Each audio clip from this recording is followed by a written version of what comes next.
पश्चिम बंगाल, तमिलनाडु, केरल और पुडुचेरी समेत असम में चुनाव खत्म हो गए और अब इंतजार 2 मई का कि नतीजे आएंगे। लेकिन उससे पहले अलग अलग न्यूज चैनल्स के सर्वे ने दिल की धड़कन को आज से ही बढ़ाना शुरू कर दिया है। सबकी नजरें इस बार बंगाल पर टिकी हुई हैं, क्योंकि बंगाल में बीजेपी टीएमसी का सुपड़ा साफ कर रही है। ये सवाल सबसे अहम है।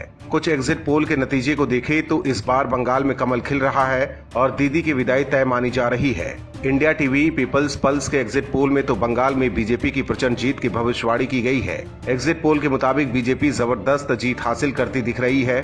एग्जिट पोल के मुताबिक बीजेपी को बंगाल में 173 से 192 सीटें मिल सकती हैं। वहीं ममता बनर्जी की टीएमसी को 64 से 88 सीटें मिल सकती हैं।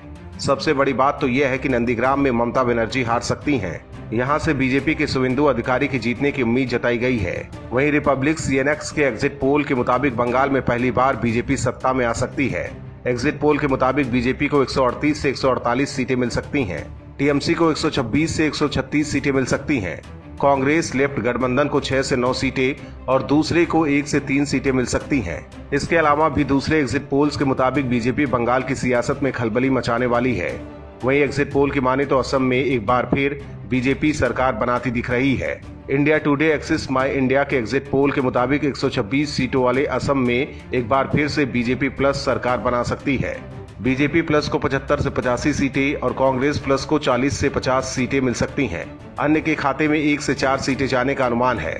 रिपब्लिक सीएनएक्स के एग्जिट पोल में भी असम में बीजेपी सरकार की भविष्यवाणी की गई है। उसके मुताबिक एनडीए को 79, यूपीए को 45 और अन्य को 2 सीटें मिल सकती हैं। पुडुचेरी में कांग्रेस को झटका लग सकता है। रिपब्लिक सीएनएक्स के एग्जिट पोल के मुताबिक यहां बीजेपी की अगुवाई वाले गठबंधन एनडीए की सरकार बन सकती है। यहां एनडीए को 18 सीटें तो यूपीए को 12 सीटें मिल सकती हैं।